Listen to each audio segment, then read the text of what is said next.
que hay mucha necesidad en el mundo y hay mucho desconocimiento de la gente conforme a la palabra de Dios. Hay gente que son desanimadas por las actitudes que muchas veces nosotros hacemos.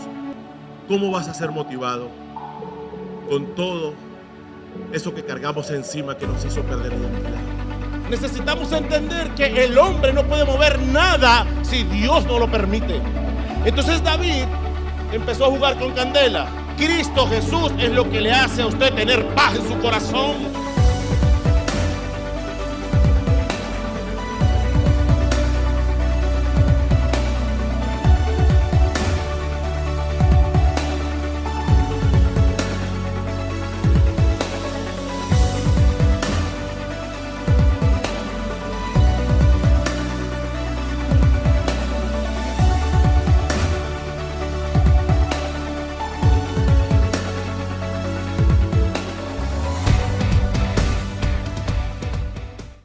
Y quiero que ubique su Biblia porque en esta mañana vamos a predicar algo lindo de parte de Dios y quiero que usted se meta en este asunto conmigo, en el mismo sentir, en el Espíritu de Dios. El libro de Josué, capítulo 3, vamos a estar tomando la lectura desde el 14 al 16, el versículo desde el 14 al 16, capítulo 3 del libro de Josué. Todos estos días estamos predicando el Antiguo Testamento y estamos predicando sobre Israel. Tenemos en este momento un acontecimiento mundial, una guerra, y debemos pedir al Señor que tenga misericordia por esas naciones que están en guerra y que cesen las guerras y la violencia para que no haya más muertes y no haya más violencia. Le pedimos al Señor que tenga el control, lo tiene de hecho, pero que tenga su misericordia puesta en esos países para que esas guerras cesen y que pueda haber paz. En el nombre de Jesús. Bueno, vamos al libro de Josué. Si ya usted está listo, apuntado allí. ¿Todos están listos? Libro de Josué, capítulo 3, desde el versículo 14 al 16. Estamos para ubicarnos rapidito en el contexto histórico. Libro de Josué, capítulo 3, desde el versículo 14 al 16. Estamos a poquito de cruzar el Jordán. Estamos en el tiempo donde Israel finalmente, después de tantos años de vagar en el desierto, llegó el momento más esperado para este pueblo, para esta nueva generación que queda viva del desierto, que sale viva del desierto y le toca cruzar el Jordán. Es un río que dividía para este tiempo la nación de Israel con este lado, que eran los otros pueblos o los otros territorios, mejor dicho así. Entonces llegó el momento donde Dios va a dar cumplimiento a la promesa que había hecho a sus antepasados, a los patriarcas, a Abraham, a Isaac y a Jacob. Había una promesa que Dios le había entregado y muchos dudaron de esa promesa. Muchos dijeron, eso no viene nunca, eso nunca va a ser. Pero resulta, así como muchas personas dudan de la venida del Señor, yo desde que estoy chiquito, muy chamito, he visto ese letrero por todos lados que dice, Cristo viene pronto, o Cristo viene ya.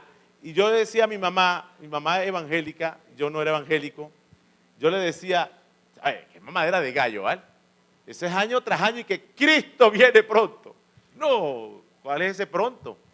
Y eso lo tomaron muchos por tardanza y lo siguen tomando por tardanza e incluso ya muchos se atreven a pensar y a sentir de que eso no es verdad. Pero lo cierto es que así como llegó ese tiempo tan esperado para la nación de Israel, el pueblo hebreo, de ver cumplida una promesa de Dios, de haber poseído o de tomar posesión la tierra que Dios le había prometido, llegó este momento. Estamos de este lado del río. Y desde otro lado de la ribera está el pueblo o la nación de Canaán que se iba a convertir en la nación de Israel por mano del Señor. Aquí hay un detalle que tenemos que resaltar, que es que la nación no estaba desolada, no estaba deshabitada. Como siempre se los explico, es una nación que tenía ya dueños. Pero el Señor les va a entregar la nación a esta población, al pueblo hebreo. Tómenla y van a tener que hacer frente a cada una de estas batallas, porque yo estaré con ustedes Y como garantía de que se la estoy entregando, la garantía es que no van a perder ninguna batalla si ustedes se mantienen fiel a mí. Todas las batallas se las voy a entregar en victorias. Lo único que les voy a exigir es que se mantengan fiel y obedientes, porque yo daré la victoria. Entonces estamos aquí y, por cierto, estamos comandados por un gran hombre llamado Josué, el mismo nombre que lleva este libro, porque como también saben históricamente, en el contexto vemos que Moisés, que fue el patriarca que condujo a la nación durante el tiempo de la salida de Egipto en el desierto, no pudo entrar a la tierra prometida. Tuvo ciertos detallitos que Dios no le permitió entrar a la tierra prometida, aunque él fue el patriarca que condujo al pueblo desde la salida hasta llegar a esta ribera. Y resulta que Moisés logra ver la tierra, pero no logra entrar. O sea, Dios le dice, la vas a ver, pero no vas a entrar. Hubo ciertos detalles allí que le costaron a Moisés por un pelín entrar a la tierra. Y el sucesor de Moisés fue un hombre, un joven, un guerrero llamado Josué, que es el que estamos ahorita leyendo y vamos a entrar entonces. ¿Qué le parece si pasamos el río? ¿Lo pasamos? ¿Todos preparados? ¿Usted nunca ha ido a un río? Yo iba al Rincón, pues somos de aquí. No sé si algún día usted ha ido al río El Rincón, a San Diego. ¿No? ¿Usted nunca ha ido a La Sirena? Bueno, eso es sabroso, hermano, ir del río. Me recuerdo que mi mamá nos llevaba, mi mamá nació, ¿sabe dónde? En San Pedrito, vía la represa de Turimiquire. ¿Sabe dónde nació mi papá? En Bari, Italia. No, ya va, no te estoy cacheteando, compucha. O sea, imagínate tú dos polos opuestos, ¿no? Un tipo por allá en Bari, Italia, y una tipa por aquí agarrando camacuto en el río. Esa es mi mamá, con mucho orgullo, aquí se la presento. Y un día nos lleva, porque ella quería que conociéramos dónde ella nació. Y nos fuimos allá, un río extraordinario. Para aquel tiempo era prácticamente un paraíso. Y allí se cultiva mucho en esa zona todo lo que es la verdura, todo lo que es el ocumo, toda la verdura que viene al mercado municipal, prácticamente en aquel tiempo venía de allí, de esa zona fértil. Y en el río levantas piedras y sacas unos pequeños crustáceos así que ellos lo llaman camacutos. Les llaman ellos, son como unos camarones con unas pequeñas tenacitas, pero muy ricos. Sacan ocumo chino, camacuto y te montan una olla con leña y pasas un día extraordinario. Hoy no puedes ir porque gracias a la delincuencia pasas un día extraordinario. Te roban hasta el agua el sancocho. Entonces eso está en una zona roja por allá. Pero bueno, Dios bendiga a Venezuela y todas sus cosas. ¿Por qué le digo que se ha ido un río? Porque para cruzar de una ribera a otra tienes que meterte en el río y tienes que mojarte. Y hay ríos tan caudalosos que no lo puedes pasar a nado. No lo puedes pasar. Y el Jordán era uno de estos ríos que cuando llovía, dice la palabra, se rebosaba al punto que no permitía el pase tan sencillo del río. Imagínese usted que yo les invite a usted y le diga, hoy, iglesia querida, vamos a conquistar aquel lado del río. Es un río turbulentísimo. Y usted me va a decir, este tipo está loco. Cuando nos metamos en ese río, vamos a parar allá arriba abajo la corriente. Y esto está aconteciendo cuando el pueblo se prepara para tomar posesión de la tierra. Primer obstáculo es el río. Pero Dios le había dicho, confíen en mí, que de aquí en adelante todo va a ocurrir por mi mano, porque ustedes han de merecer o van a conquistar lo que yo les he prometido. La promesa de la tierra prometida. Vamos a cruzar ese río. Josué 3, 14, 16. Y aconteció cuando partió el pueblo de sus tiendas para pasar el Jordán, con los sacerdotes delante del pueblo. Fíjense usted cómo es la ceremonia. No era así a lo loco. Bueno, hermano, mira muchacho. No era así, no era así. Así fue la primera vez. Esta oportunidad era una generación distinta que tenían que caminar con obediencia y con mucha disciplina. Entonces dice aquí, el Jordán con los sacerdotes delante del pueblo, llevando el arca del pacto. Para recordar o para hacer memoria el acta del pacto, recuerden que era una caja de madera que Dios había mandado a construir a Moisés en el tiempo que estuvieron en el desierto, con las especificaciones completas dadas para que esa arca llevara ciertas cosas, llevaba oro, llevaba unos querubines, y en esa arca se manifestaba la presencia de Dios. O sea, el pueblo tenía que moverse en el desierto, desarmar el santuario o el tabernáculo y moverse en la dirección que Dios le indicara. La dirección era un GPS marcado por unas nubes, en el día y en la noche una columna de fuego. Es decir, cuando Dios movía la nube, había que desarmar el tabernáculo, una carpa gigantesca que se tenía que enrollar y armar y volver a guardar, y en esa arca transportar hacia el lugar donde la nube se movía. O sea, todo era coordinado por la presencia de Dios. Y esta arca tenía que ser llevada por el pueblo a donde quiera que fueran. Tenían que representar a Dios a través de esta arca porque la presencia de Dios se manifestaba en ella. Entonces, fíjense ustedes cómo vamos a cruzar el río. Lo primero que vamos a hacer es obediencia y disciplina para poder cruzar este río. Seguimos leyendo. Entonces, cuando los que llevaban el arca entraron en el Jordán, note usted este detallazo porque aquí voy a fincar la prédica o aquí voy a predicar con esto. Los pies de los sacerdotes que llevaban el arca fueron mojados a la orilla del agua. Nota usted lo que va a acontecer. Dios va a parar el río, no lo va a abrir en dos como hizo con el Mar Rojo. En esta oportunidad va a parar las aguas que vienen bajando para que las que bajan se terminen de caer en el mar y el río quede seco. A diferencia de abrir el mar, Él va a parar el agua que viene.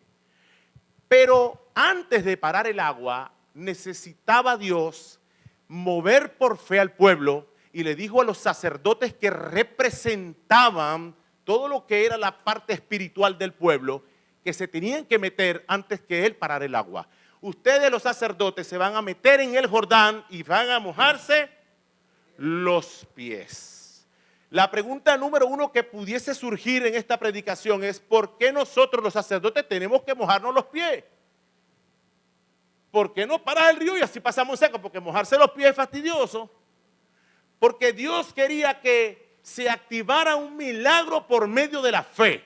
Dios iba a abrir el Jordán, sí, pero necesitara que el pueblo creyera que ese milagro iba a acontecer. Y cuando estamos en presencia de un milagro, es porque nosotros por fe activamos ese milagro. O sea, cuando tú necesitas algo del Señor, Dios necesita que tú tomes la iniciativa del milagro y te metas por fe para que Él pueda parar las aguas. En esta mañana Dios nos está diciendo, yo necesito que tú comiences a activar tu milagro y te metas en lo que tú crees que es imposible, porque yo voy a parar las aguas para que puedas terminar de pasar en seco. Dígame en esta mañana. Gloria al Señor. ¿Vamos bien? ¿Vamos perfecto?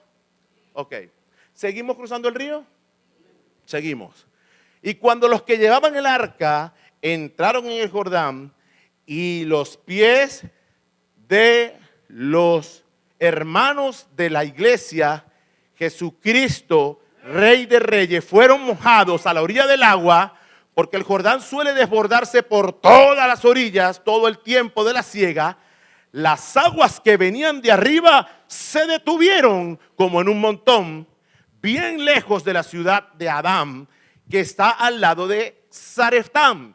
Y las que descendían al mar del Arabá, al mar salado, se acabaron y fueron divididas, y el pueblo pasó en dirección a Jericó.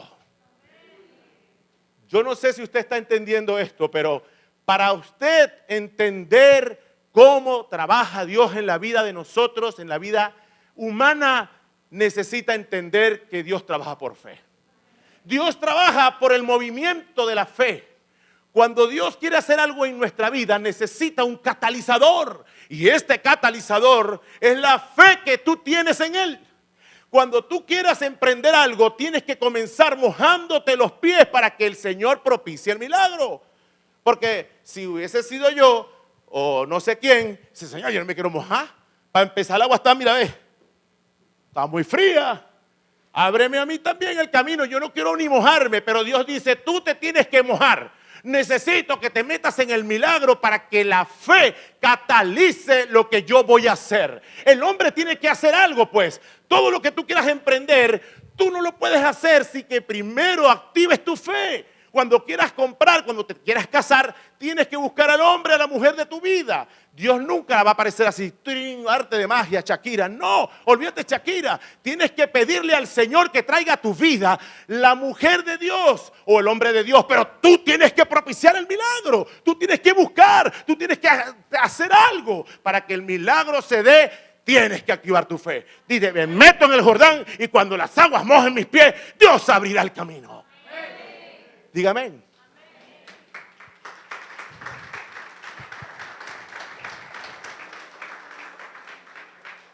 Dios siempre va a cumplir su promesa. Lo único que va a ocurrir con la actitud nuestra es la tardanza de esa promesa. Porque las promesas de Dios se van a cumplir.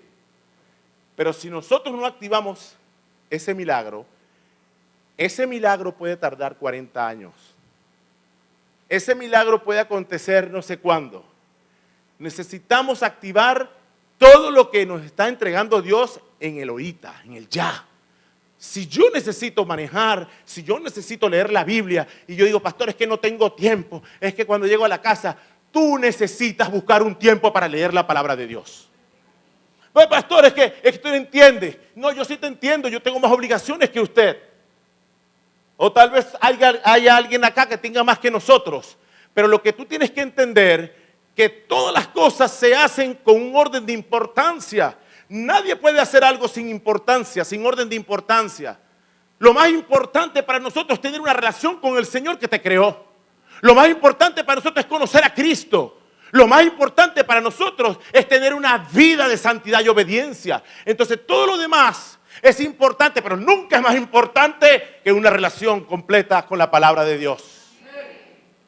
¿Me entiendes? Entonces, cuando tú me dices, o cuando escuchamos, mejor dicho, yo sé que aquí nadie me lo ha dicho, aquí todo el mundo es súper santo. Pero cuando escuchamos gente que dice, no tengo tiempo, trabajo mucho, pastor. Yo no sé cómo ustedes se pueden meter en una iglesia. No sé cómo le da el tiempo. Mayormente esas personas tampoco hacen nada en su vida secular. Porque la persona que no tiene tiempo para Dios, el tiempo que hace o que malgasta en lo demás, nunca le será fructífero. La palabra del Señor dice que en vano son aquellos que edifican sin Él. En pocas palabras, necesitamos edificar y trabajar tomando en cuenta que nuestro movimiento secular se debe al Señor. Todo lo que yo tengo se debe a Él. Todo mi trabajo a Él. Hoy vivo por Él. Hoy camino por Él. Hoy respiro por Él. Y yo estoy aquí por Él.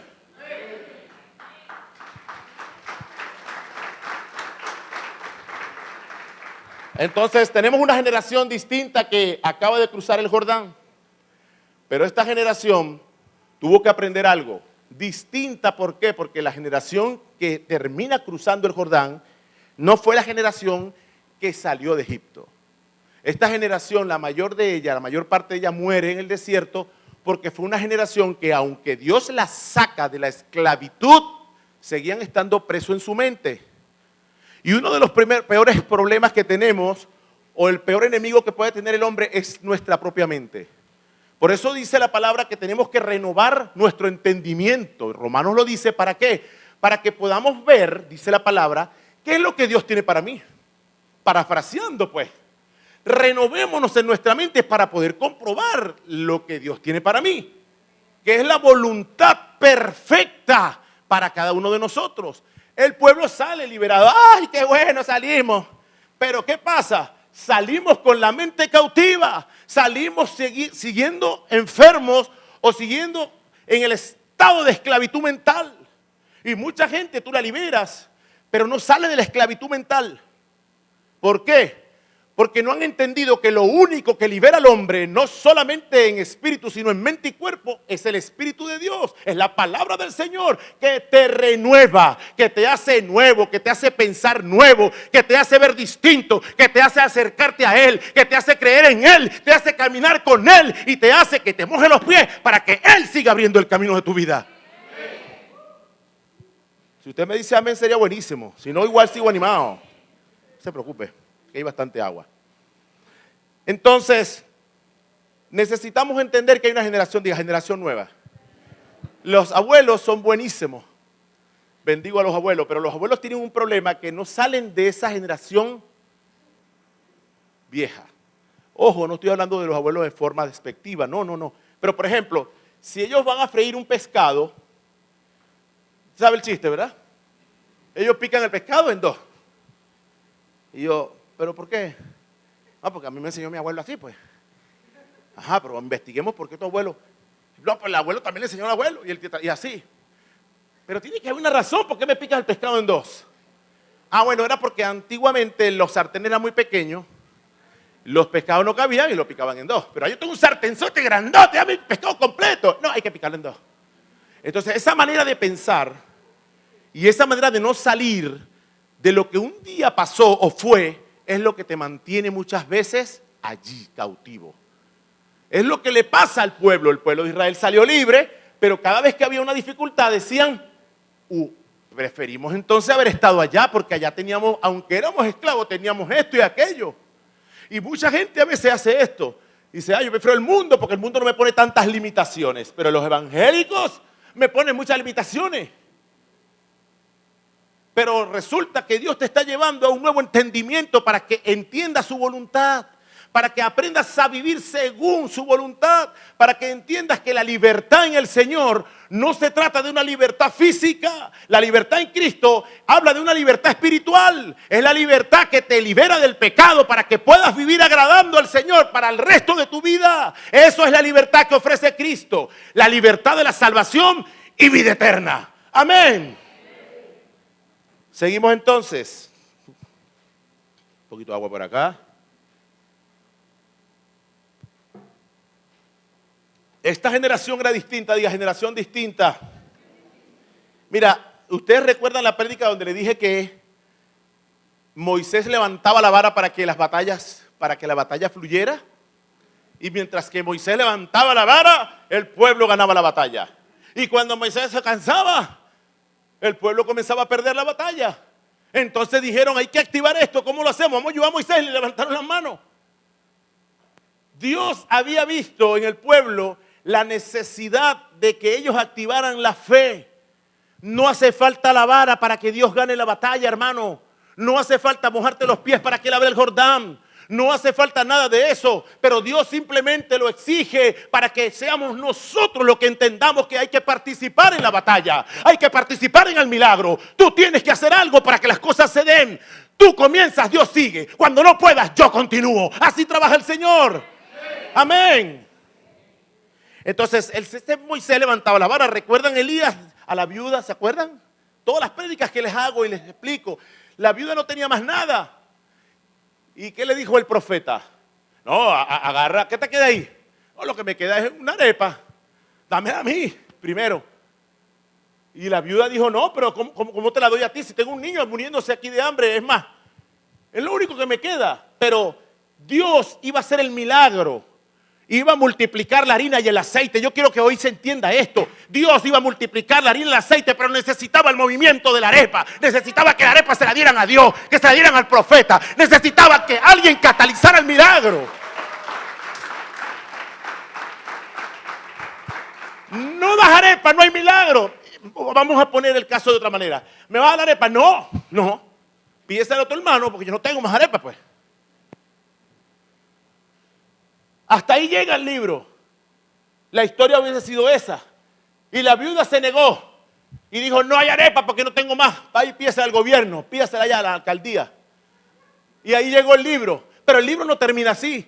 El libro termina con un milagro tremendo a causa de que la mujer, aunque tenía un hijo que se iba a morir por hambre y ella no tenía más que darle, ella decidió dar y obedecer al Señor. Y cuando eso pasó, dice la palabra, no lo digo yo, que la harina y el aceite no escaseaba. La tinaja brotaba harina y la vasija aceite hasta que el Señor sobreabundó.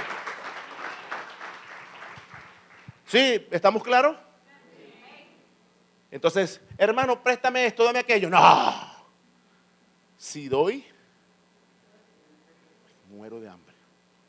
Así que cuando los hermanos vayan a pedir, esconda bien esa harina. El problema es que uno tapa así, la esconde así, pero Dios ve desde arriba y ve la harina. Y Dios ve el pocote que tiene ahí. Oye, este reloj siempre... Dios siempre va a ver la actitud. Dios siempre se va a mover por la fe. Y Dios siempre va a propiciar un milagro. Pero nosotros tenemos que activarlo. ¿Recuerdan que Jesús le dijo al paralítico, ¿quieres ser sano? Pero ¿por qué Dios, o Cristo mejor dicho, hace la pregunta? Porque hay gente que dice, ¿quieres ser sano? No puedo. Hay gente que ya está enferma también en los huesos y en su alma y en su espíritu, en su mente. Y dice, no tengo oportunidad. No quiero, no puedo. Pero ve acá. ¿Quieres? No. Porque la gente mayormente cuando se enferma físicamente tiene que tener cuidado de no enfermar su mente. Usted puede tener ahorita una enfermedad física, pero tu espíritu sigue libre y sano en el nombre de Jesús.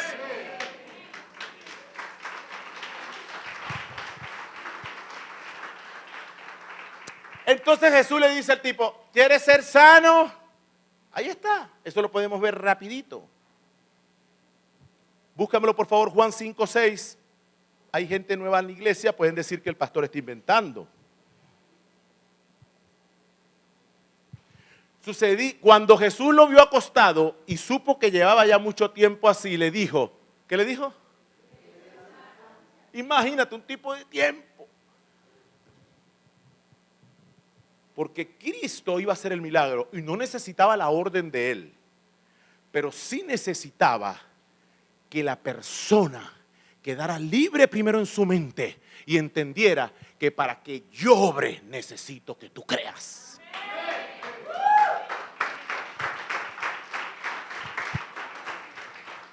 Cristo va a obrar el milagro, pero tú tienes que creer.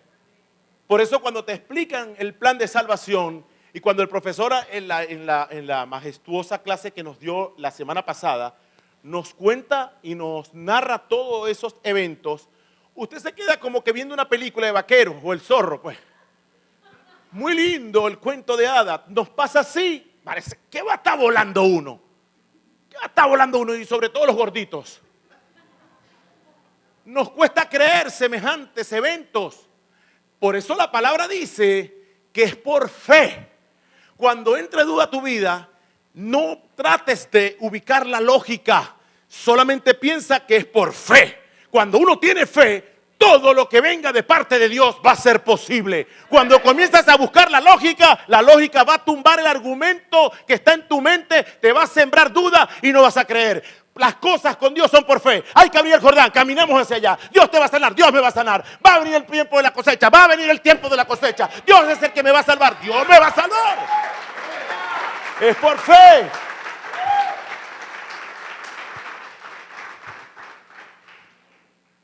Jesús le dijo al hombre, quita la piedra.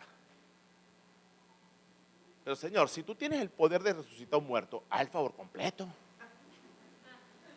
Es como el que te va a cambiar el caucho y te dice, primero afloja las tuercas, te voy a ayudar. Afloja tú las tuercas y yo saco el caucho.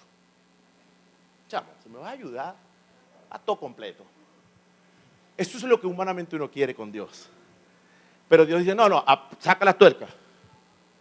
Dios dice, quita la piedra. ¿Y tengo que mover la piedra? Sí, tengo que mover la piedra. La piedra la vas a mover tú y la voy a mover yo. Yo voy a resucitar al muerto. Pero el milagro va a ocurrir porque dos cosas se encontraron. Se encontró la fe y se encontró Cristo. Cristo y fe y Cristo equivalen a un milagro. Necesitamos activar el milagro. Yo no voy a quitar ninguna piedra. Si tú vas a hacer el milagro, escrito esta palabra de Gaetano. Si tú vas a hacer el milagro, quita piedra y haz todo. Y también lo vas a tener que desatar. Así somos nosotros, los humanos, pues. Pero Dios dice, no, yo voy a hacer el milagro, pero yo lo voy a hacer cuando tú creas, cuando tú te muevas en fe, cuando tú quites la piedra que hay aquí en tu cabeza y cuando entiendas que yo soy el Señor, que todo lo puedo en tu vida. Amén. ¿Qué le pasó cuando Jesús le dijo a Pedro, boga mar adentro? Otra cosa incomprensible. Señor, ve, Si tú vas a sacar las sardinas o el pescado, lo puedes sacar aquí o allá. ¿Para qué me va a mandar a boga mar adentro, a navegar a mar adentro? Primero, escucho, vengo cansado, porque no ha habido tiempo de pesca, estamos todo el día reventados. Llegan los pescadores, imagínense la escena. Llega un hombre y le dice, ¿quieren pescar? Claro. Vuelvan a nadar, vuelvan a meterse para allá adentro. No, estás loco. Todo el día la faena estuvo mal. Y así nos pasa, porque nos acostumbramos a creer cuando vemos. Pero la fe es todo lo contrario. La fe es creer antes de ver. Por eso el refrán popular dice, ver para creer. Y el refrán cristiano dice, creer para ver. Porque así funciona el Señor. Entonces Pedro tuvo que creerle a Dios, a Cristo, y nuevamente echarse a la profundidad del mar para que las redes capturaran los peces y el milagro se diera. El Señor ordenó a la creación, peces, métase en las redes, pero usted me va a obedecer primero a mí. Dios obedece cuando Él mismo comande su voz, porque Dios no lo puede mandar nadie, pero a nosotros nos toca obedecer a la voz de Cristo. Es decir, el Señor no es que no quiera hacer el milagro, el Señor lo que quiere es ver que tú te atrevas a navegar un poco más hacia la profundidad. Dígame. Yo soy pescador, y usted no sabe cuánto yo he invocado este versículo cuando estoy pescando. Entonces me acostumbro a ver que los milagros de Dios no acontecen, y cuando vuelvo a ir a pescar no vuelvo a hacer la oración. Así le pasa a Pedro, así nos pasa a todos. Creemos que Dios no nos ve, no nos mira ni nos escucha. Pero Dios sí te ve, Dios sí te escucha, y Dios sí te oye, te escucha y te mira. Y Dios sabe lo que está haciendo, propiciando fe en ti. En cualquier momento, lo tanto que le has pedido este año al Señor va a florecer. Lo único que el Señor quiere es que sigas caminando y te sigas mojando los pies en sentido al Jordán. Porque es una promesa. Y la promesa de Dios se cumplen tarde o temprano, pero se cumplen en la vida de nuestra. Dígame. Así que Dios quiere hacer un milagro hoy contigo. ¿Sabe? La cuestión de milagros tiene que ver mucho con los dones que Dios da a toda aquella persona que habilita en poder. Y es muy delicado. Es muy delicado. Pero yo he visto milagros extraordinarios. De donde usted no se imagina, he visto milagros extraordinarios. Dios me ha enseñado muchas cosas. Me ha enseñado a través de milagros tantas cosas que hoy puedo darme cuenta que no eran como yo pensaba, porque en cuestión de milagros solo vale la fe.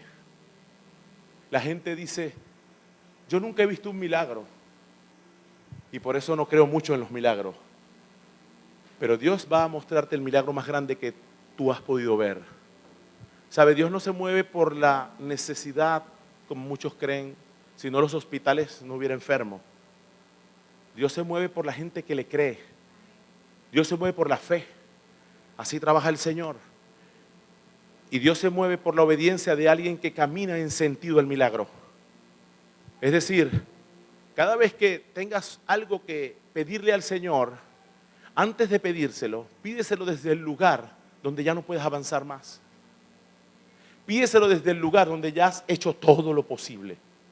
Pídeselo desde el lugar donde tus pies ya están en el río, cuando ya están mojados. Entonces allí, Señor, para las aguas, porque no puedo cruzar más el río.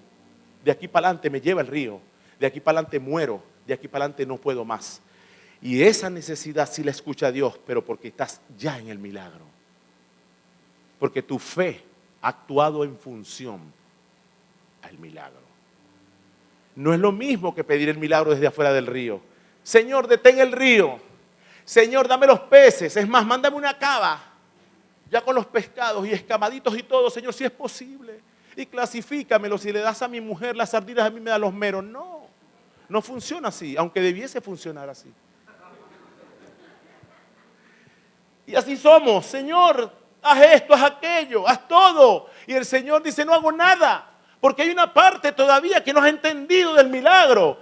Hay algo que tú tienes que entender. El milagro se relaciona en dos: en la fe y en Cristo, en la fe y en Dios. Hay algo que dice y demanda el Señor: si tú crees, verás la gloria de Dios. ¿Quieres que te sane? ¿Crees que puedo hacerlo? Sí, lo creo. Entonces se sanó. Entonces boga mar adentro, y bogó Pedro mar adentro, y dijo el Señor: peces, métanse en las reses, y las reses reventaron. Entonces se movió la piedra y Lázaro salió, pero la piedra la movieron ellos y Dios hizo el milagro. Nunca se dieron cosas así sin que necesitabas catalizar el milagro. Y hoy yo demando, como la palabra nos enseña, actuar en fe. Hermano, yo no sé qué puedas tener tú hoy. Yo no sé qué tiempo llevas esperando un milagro en tu vida. Yo no sé, mujer de Dios o hombre de Dios, qué tanto tiempo esperas a tu pareja o tanto esperas tener tu hijo. Porque quieres tener un hijo, pero estás esperando. Y no sé el tiempo que lleva, solo lo sabe el Señor.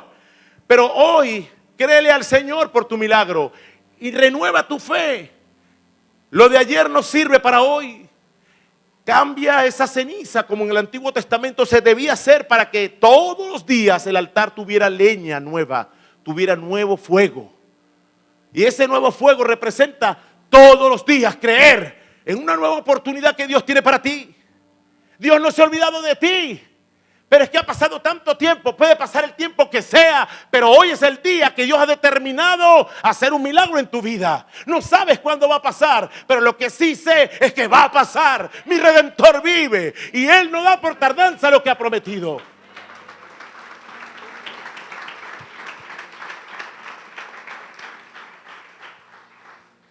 Amén. Amén.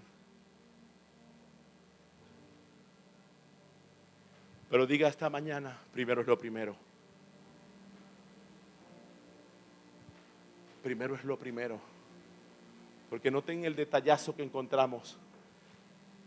Dice Josué 3:5. El día en la mañana antes de pasar el Jordán, Dios dio a través de Josué, dio instrucciones claras en el pueblo. Primero es lo primero. Y Josué dijo al pueblo: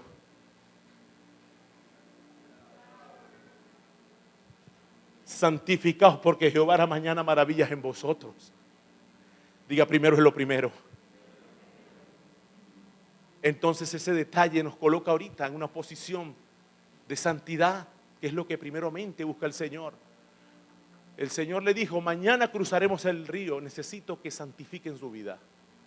Y el Señor dice: yo voy a hacer un milagro en ti, pero necesito que dejes eso que te está estorbeando, que te está estormentando, ese pecado que no te permite.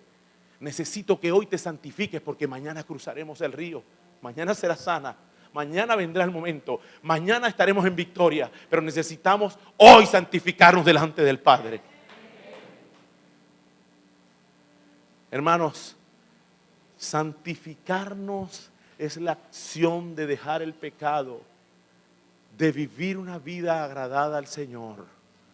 Y el Señor le dijo al pueblo: mañana habrá victoria, pero ustedes tienen que santificarse primero. No podemos pretender milagros de Dios cuando estamos viviendo una vida desagradable. Nota que en todas las ecuaciones de las predicaciones siempre estará metida la palabra santificarnos y obedecer. Si un pastor te predica, te motiva y te anima sin que te diga que tienes que santificar y obedecer, estás escuchando palabras vanas. Porque toda la relación que podamos tener con el Señor, con Dios, siempre estará relacionada con nuestra santidad y nuestra obediencia.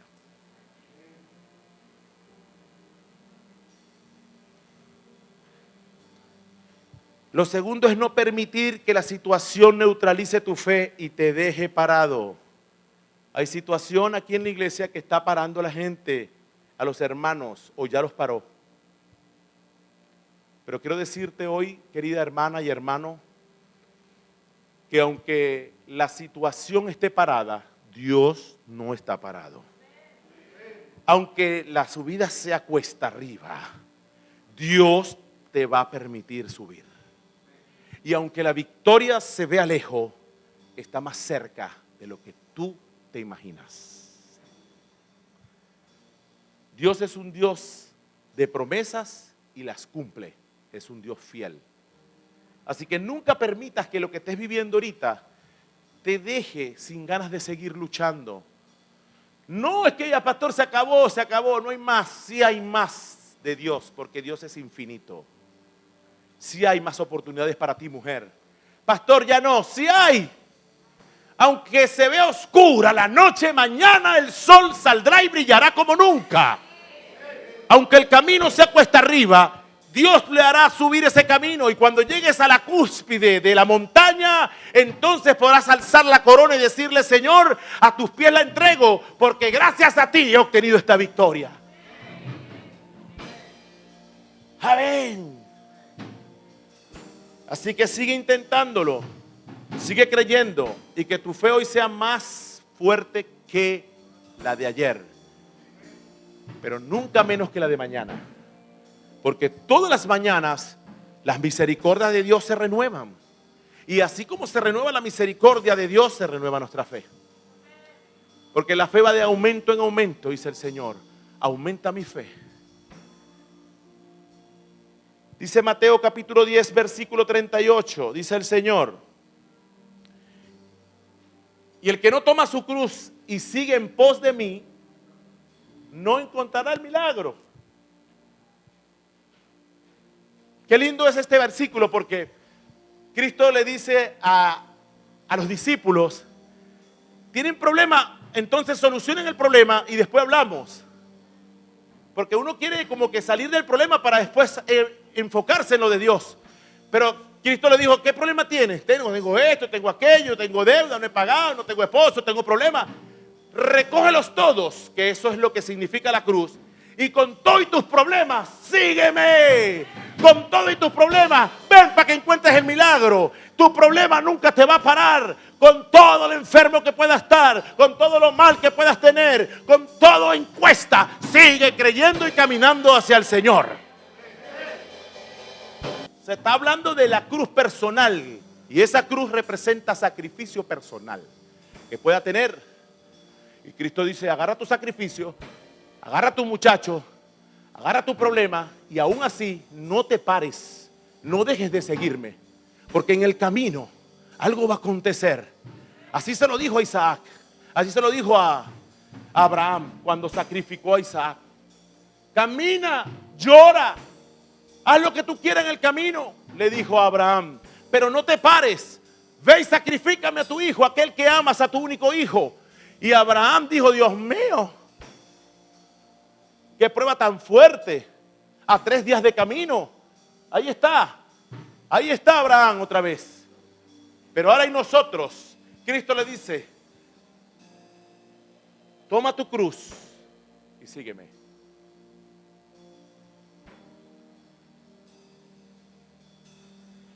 Entonces, aceptar el desafío de fe, hermanos, es aceptar la voluntad de Dios. En conclusión, Dios es el mismo ayer, hoy y siempre. Cada uno de nosotros tiene una prueba, tiene un sacrificio. Usted no conoce el sacrificio de los demás. Hermano, a veces uno dice: yo estoy mal, usted no está mal, usted no tiene nada en comparación a los demás. Hay cruces, hermano, cruces que hay que llevarlas. No son cruces de un día, son cruces que te tocarán por mucho tiempo cargar. Y tú le preguntas al Señor hoy le estás preguntando: ¿por qué no le diste esa cruz a otro? ¿Pero por qué a mí? Pero Cristo esta mañana te está hablando: toma tu cruz, mija, toma tu cruz, hijo, sígueme, eres digno de mí. Aún con el problema, aún con la dificultad, aún con tantas cosas que no entiendes, sígueme, no dejes de seguirme. Empieza a mojarte los pies, porque hoy mismo cruzarás el Jordán. Hoy mismo verás la tierra que te he prometido. Hoy pasaré de ti esta copa, dice el Señor. ¿Para qué? Para que entiendas que mi voluntad es perfecta, agradable. Amén.